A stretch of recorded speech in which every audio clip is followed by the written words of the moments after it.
नमस्कार. जर तुम्हाला स्वतःची किंमत वाढवायची असेल ना, तर या 5 गोष्टी चुकूनही करू नका. तर सर्वात पहिली गोष्ट अशी आहे, कुठेही कोणाच्या घरी न बोलवता जाऊ नका.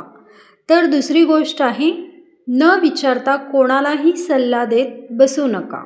तर आपल्याला सवय असते, कोणी विचारलं नाही तरी आपण सल्ला देत बसत असतो, तर त्या गोष्टी आपल्याला करायच्या नाहीत.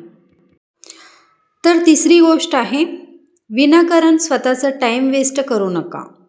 तर काही लोकांना ना टाईम वेस्ट करण्याची खूप सवय असते, म्हणजे टाईमपास करण्याची, तर ते करू नका.